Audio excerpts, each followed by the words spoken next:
ইনশাআল্লাহ আজকের লেকচার যাদের কানে যাবে, আমরা যদি না খেয়েও মরে যাই, আল্লাহ পাক না খেয়ে মারবেন না ইনশাআল্লাহ। রিজিক আছে, খাবো ইনশাআল্লাহ।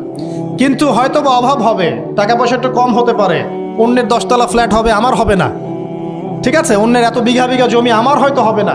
কিন্তু ইনশাআল্লাহ তাআলা এই যে দুনিয়ার মুসাফিরের জীবনটা, এটা মুসাফিরের জীবন না? মুসাফিরের জীবনটা কেটেই যাবে ইনশাআল্লাহ। কাটবে না? যে কোনোভাবে কেটে তো যাবেই ইনশাআল্লাহ। এই যে পরকালের জীবনটা একটা চেতনার শক্তি, জানেন?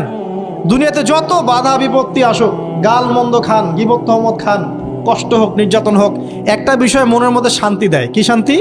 যে এই দুনিয়ার জীবনটা তো আর চিরস্থায়ী নয়, এটা তো আর সারা জীবন থাকবে না।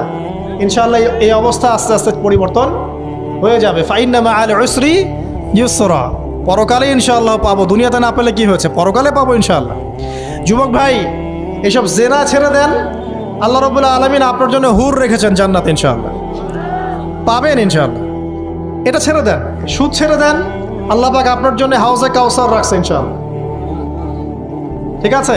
অন্যায় পাপ ছেড়ে দেন, আল্লাহ রাব্বুল আলামিন আপনার জন্য জান্নাত রেডি করে রাখছে ইনশাআল্লাহ।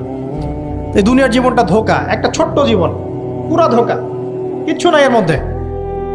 আমার কথা শোনেন, এই দুনিয়ার জীবনে কিছুই নাই। চারপাশে অনেক কিছু মনে হবে, আপনার বাড়ি আছে, গাড়ি আছে, স্ট্যাটাস আছে, টাকা পয়সা, প্রতিপত্তি সব আছে। আদতে আপনি একা, আদতে আপনাকে একাই কবরে যাওয়া লাগবে, একাই আল্লাহর সাথে হিসেব নিকাশ দিতে হবে। কেউ নাই সাথে, আমাদের সাথে কেউ নাই। কিন্তু আপনি মনে করছেন যে সেলিব্রিটিজম বড়, আমি পলিটিক্যাল নেতা হয়েছি, আমাকে সবাই চেনে, আমি ইকোনমিক সেক্টরে লিড দেই, রাষ্ট্রকে লিড দেই, আমি ধর্মতাত্ত্বিক ক্ষেত্রে লিড দেই, আমাকে দেখলে মানুষ বাহবা দেয়, ইত্যাদি ইত্যাদি। দিন শেষে আমি একা, আপনিও একাই, আমাকেও একাই যেতে হবে, আপনাকেও একাই যেতে হবে। এগুলো সব চারপাশের খালি অন্ধ মোহ, আর কিচ্ছু না। তো এই মোহের মধ্যে ঢুকে পড়বেন না, আল্লাহ পাক তৌফিক এনায়েত করুন।